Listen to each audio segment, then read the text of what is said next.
Alright everybody, welcome to part 2 for today's video. Again, this is Aquatic with the Real Report. There was just way too much stuff to cover in one video previously. If you guys would prefer, comment down below if you want me to do smaller segments covering 2 or 3 articles at a time, or if you like the medium to longer form content.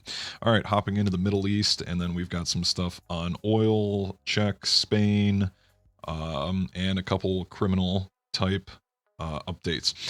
So, Rep. Gallagher warns Biden Iran nuclear deal is a massive mistake and is going to endanger Americans. From my understanding, we're going to get completely shafted on this end, and the deal is simply for political posturing and has absolutely no benefits to anybody.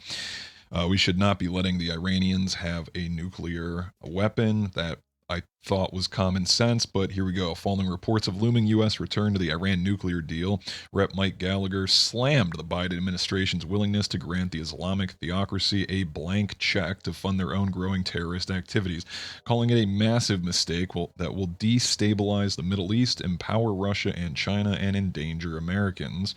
In an exclusive statement to Breitbart, Gallagher slammed the prospect of the new Iranian nuclear deal after the Islamic regime agreed to drop some demands and rumors circulated of an imminent agreement. Iranian proxies continue to escalate their terrorist activities in the Middle East and against former U.S. officials, but rather than ramp up the Trump administration's maximum pressure campaign to deter further aggression, the Biden administration stands ready to hand the Iranians a blank check to fund their malign ambitions. According to Gallagher, Biden's promised a longer and stronger deal with the Iranian regime. Every indication is that he's negotiated a deal that is shorter and weaker. Shorter and weaker, well, that's about the definition of our commander-in-chief. So he should be in an old folks' home, not making nuclear deals with the world's #1 sponsor of terrorism.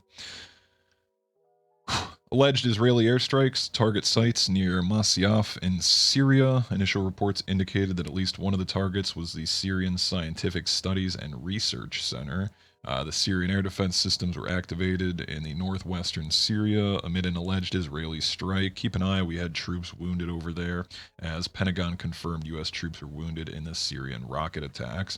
At least 3 troops wounded in rocket attacks on Syria. And Wednesday, that came after the U.S. launched airstrikes in the country from the CENTCOM. Rocket attacks targeted the U.S. base at Green Village and the Kanoko gas fields, which are both located in eastern Syria. CENTCOM said 1 service member was treated for a minor wound, while 2 other soldiers are under evaluation for minor injuries. Godspeed to them. Prayers for a speedy recovery. The U.S. responded to the rocket attacks by launching strikes from Apache helicopters against 3 vehicles. CENTCOM said that 2 or 3 suspected Iran-backed militants were killed by the helicopter strikes. More to develop. Shocking images reveal the devastation left by China's record-breaking drought. So, not only are we in the U.S. experiencing a 1,200-year record-breaking drought, China is also in the midst of an unprecedented heat wave and months-long drought during what is usually their rainy season. Look at this picture. The heat wave has lasted an astonishing 70 days. So, again, this is their rainy season. Hasn't rained in 70 days. And southern China, in particular, has seen its longest continuous period of high temperatures since records began 60 years ago. It's vital for food crops. Those are also at risk, with 4 government agencies issuing a joint emergency statement warning that the autumn harvest, again, food insecurity, global food shortages here out of China, warning that the autumn harvest is under severe threat. Go watch my previous 2 videos about the food shortages that are coming, because up to 80% of crops are being killed. The Yangtze River is drying up, and falling water levels have revealed 3 Buddhist statues on a submerged island that are believed to be 600 years old. So they've been underwater for that long. Oil spikes as OPEC president hints at possible production cuts. For the 3rd day in a row, headlines in the energy complex are reiterating the possibility of an OPEC production cut in the face of the decoupling between physical crude markets and dropping futures prices. That does not bode well for your wallet. The Saudi energy minister proposed to consider a reduction in light of the market volatility was in line with our views and objectives. objectives being crippling us. We think the return of Iranian barrels would be a qualifying event for a collective strategy shift, as the United States is now begging Venezuela and Iran for oil, even though we could be self-sufficient ourselves domestically. As Azerbaijan, Libya, Algeria, and the Congo all support the idea in order to reduce volatility and add stability to the oil market. Meanwhile, Iran appears to be positioning itself as anti-Russia. False. I guarantee you, behind closed doors, they are very tight. OPEC sets the stage for output cuts, sees oil market tipping into surplus, and clash with IEA forecast. The only way it would tip into surplus is with rampant inflation and people can no longer afford it, therefore demand drops. And if supply stays the same, then naturally prices would fall. But you cut production too long, demand comes back, and now you're short-handed. Gas prices set new record in Europe amid fears of Russian supply cuts. European natural gas prices hit new records in the aftermath of sanctions targeting Russia's energy sector, prompting several European countries such as Italy and Spain to take new measures to bring the crisis under control. Europe's benchmark Dutch TTF gas contract advanced to €318 per megawatt on Thursday, standing close to the record high €345. So we're closing in on the highest energy prices ever in history. Europe wrestling with the livelihood constraints over U.S. inflamed war in Ukraine. Here, somebody speaking common sense for pleasant change. Czech president blames green madness for energy crisis. Hey, and in the last video, I said shout out to all of you in Croatia and a couple viewers in the Czech Republic. Welcome. Also, Czech president blamed green madness for the energy crisis and warned that the abolition of cars with internal combustion engines will only prolong the agony. Zeman said the primary cause of this crisis was not the Ukraine war, but green fanaticism. Well spoken, my friend. That is precisely the truth. It is not because of Ukraine. That has left European countries dependent on energy sources that cannot meet demand. Whether it's called the Green Deal or whatever, he says, quote, I'm afraid I won't be here anymore when we find out where the green madness will take us. The abolition of cars with internal combustion engines will lead to the advent of far more demanding electromobility. The biggest consumers of electricity will be electric cars with a short range and a high price. Exactly. Spanish official warns of, quote, winter of great suffering, but insists support for the current thing should be maintained. Ah, yes, we're all going to freeze to death and die, but as long as I shill the talking points they tell me to, it's fine. Top Spanish official warned that Europeans are about to endure a winter of great suffering as a result of Russia fully suspending gas supplies during the freezing months. Spanish Defense Minister Margarita Robles made the comments during an appearance on Radio National. She said, quote, we're going to have a winter of great suffering, said the cabinet member, adding in Europe, we have to work hard to be ready to deal with it. Robles made references to deliveries by Russian energy giant Gazprom already being throttled and claimed it was politically motivated, although Gazprom claims the real reason is Ukraine refusing to allow the gas to run through its territory. Either way, unless people capitulate to the Russians, they're going to freeze to death in their homes, and that's just how it's going to be. U.S. State Department issues kidnapping advisory for Americans in Mexico as we look at things deteriorating further in society and, in general.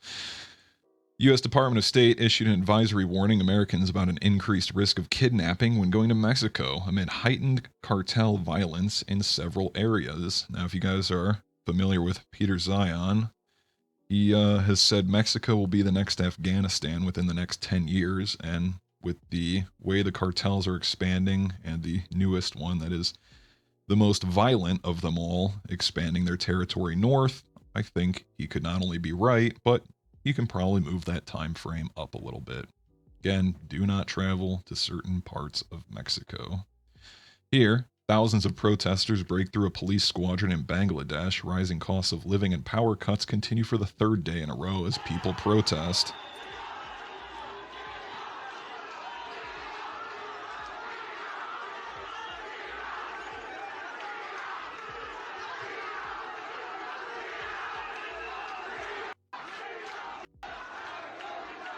So you can see there's obviously thousands and thousands of people as this video rolls for a minute, and it's, 20 people wide marching. Also, as further decline and instability and woke BS, absolute madness spread across the world, nightclub, this is out of New York Post, nightclub bans staring without verbal consent in new woke policy. The days of checking someone out at the club are over, you sick perv. An Australian nightclub said it will remove people who are caught staring at someone without that person's consent. Club 77 in Sydney included unwanted attention from strangers in its updated zero tolerance policy on harassment. I guess you'll be sent to the camps, not really sure. The venue posted the woke update on its Instagram account, saying the club is not a place to come to if your sole purpose is to, quote, pick up. Well, I wonder what the decline in popularity or business will be for that club. The club hired designated safety officers who will be wearing pink high visibility vests to handle complaints and concerns. This is starting to feel not only like woke clown world, but this is a little reminiscent of an 8th grade what was the dance called? Not prom, homecoming. Yes. This is beginning to sound like they have teachers enforcing no grinding at a middle or high school homecoming dance. Cultural festival turns into civil war. Hopping over here, several armed Africans from Eritrea attacked and injured police officers 50 kilometers north of Frankfurt at a festival that was planned. Also, hopping into the US, this one is insane. So apparently we don't even have to wait for a dark winter overseas because right here at home, a tsunami of shutoffs. Get this, 1 in 6 US homes are behind on power bills. At least 20 million households, 20 million, 1 in 6 American homes. That could be a home of family of 4 are behind on their power bills as soaring electricity prices spark what is said to be the worst ever crisis in late utility payments, according to Bloomberg, citing data from the National Energy Assistance Directors Association. NIATA, the abbreviation, said electricity prices had increased significantly since 2020 after a decade of stagnation. Stagnation when prices were low is good. The steep rise has resulted in billions of dollars in overdue power bills. Billions of dollars in overdue power bills. Electricity inflation is being propelled by soaring costs of fossil fuels such as natural gas, coal, and petroleum. Nat gas fuels about 40% of the U.S. power grid and soared to the highest level since that thing we keep coming back to, 2008. Inflation bites. U.S. consumer price indexes also on the rise. Look at that chart for electricity versus all items. Utility shutoffs have become more common across the U.S. as some lower-tier households are thousands of dollars behind their power bills. You know, when they say some U.S. households, lower-tier households, while simultaneously saying 20 million households, 1 in 6, doesn't really quite bring the point home. Also, in Clown World Insanity, stimulus payments and rebates to hit U.S. bank accounts next month. So we've got $5 billion a week, let alone a month, going to Ukraine. We've got $10,000 in student loans being forgiven, up to $20,000 if you got a Pell Grant, which, fun fact, I was reading today from a finance guy, he said, with the amount of taxpayers versus the amount of loans they're going to pay off, it's going to cost each taxpayer $4,600 to pay off someone else's $10,000, robbing Peter to pay the unemployed Paul. Excellent choice for bringing inflation down. Let's tax further. Also, those new 87,000 IRS agents will make sure that you do pay up, I guess. Stimulus payments and rebates to hit U.S. bank accounts next month. Also going to contribute to inflation. Alaska can expect payouts up to $3,200 per person to be deposited into bank accounts on September 20th. Illinois sending single filers $50, some $100, and families with dependents can get up to $300. Minnesota sending up to $750. Indiana tax rebates worth up to $650. Colorado also Anyone who filed for their 2021 tax return can get a check of $750 by September 30th. Joint filers will receive up to $1,500, the state said. This is absolute insanity. Let her rip, baby. And last thing here, and then we're going to hop off here for the weekend. Global coal demand is set to return to its all-time high in 2022. Well, we're already almost at the end of 2022. That article is a little late from the International Energy Agency, but out of Reuters and Port News, China July Russian coal imports up 14%. China's July daily coal output jumped 16%, and China's July coal imports surged 24% to meet peak power load. But the Chinese get all their cheap coal from North Korea, so they're not really too worried about needing more. All right, guys, if you found anything interesting in this video, leave a like, comment down below, and hit that subscribe button with the notification bell to stay up to date. Thank you guys for watching. Have a good weekend.